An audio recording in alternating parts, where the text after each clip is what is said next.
Tonight on this discussion on India-China, we have Atul Aneja, China correspondent for The Hindu.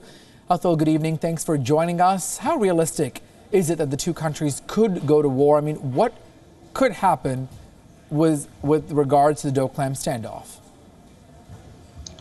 Well, as you initially mentioned in the start of your bulletin, that the tensions are escalating.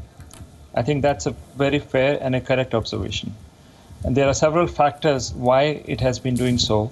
Domestically, if you see from the Chinese perspective, the pressure on President Xi Jinping has been increasing because he and China, in fact, is a prisoner of their own image of being an emerging superpower. And India and the standoff is coming in the way of that profile and that projection. So it's a question of prestige as well, and that pressure is building up. It is not only the Global Times which is highlighting this, but today there was a briefing of the visiting Indian media by a foreign ministry official, who also emphasized that there is an urgency to this situation to be resolved. But the formulation has not changed. The formulation remains the same, that Indian troops must withdraw first, and that would be a prerequisite for the starting of talks.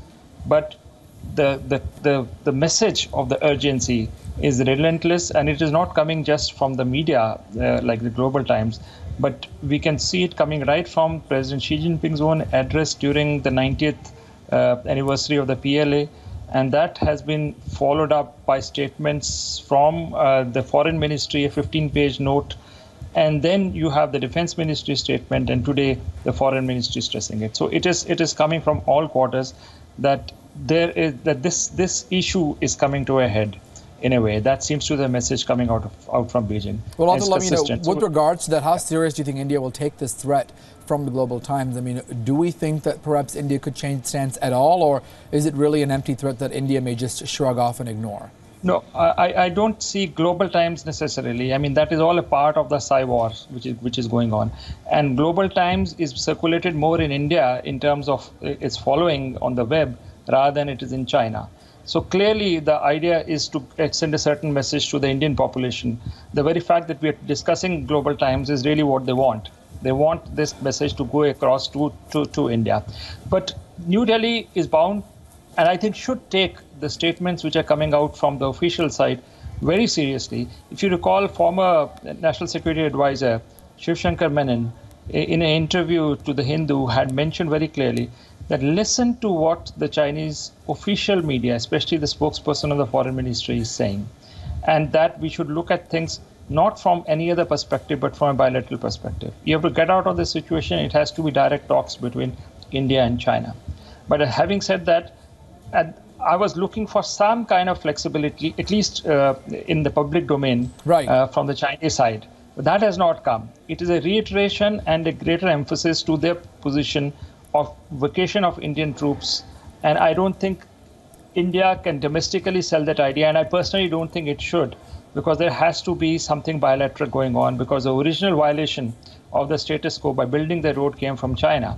And Indian was a response to that. So both sides, in a way, have changed the status quo in Doklam. So they have to disengage, so there has to be a bilateral arrangement. But there's an urgency to find a diplomatic solution. Right. It's important to understand this message from that they're serious about what they're saying, and we should not ignore what's coming from their officialdom. Atul, let me also ask you, when it comes to some of the nearby countries, Nepal, Bhutan, and other countries in the region, are any of them perhaps going to take a stance, going to take a side, or is this really India and China's problem to sort of figure the situation out on their own? I mean, India already having friction with Pakistan on the other side of the border, now China. It seems like the cards really are not stacking up well when it comes to India's on the border front, with this Doklam issue also taking front and center. No, I don't see any third party coming in right now, including the United States. We had the Malabar exercises, but we got no commitment. If you recall an earlier situation, not exactly comparable, 71 war, there was a Soviet Union who would be with us even in the UN Security Council when things came to a head. I don't see that diplomatic preparation right now from the Indian side, just in case there's a war with China. So, but countries are watching. Countries not only in South Asia, which you mentioned, but ASEAN becomes a very important because of India's focus on Bay of Bengal and BIMSTEC, etc.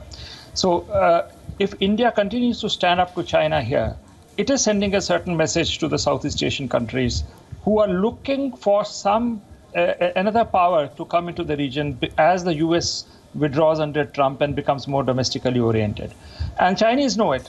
So therefore, when they address the Indian side, they are addressing three constituencies: their own domestic audience, B, India, and C, the region.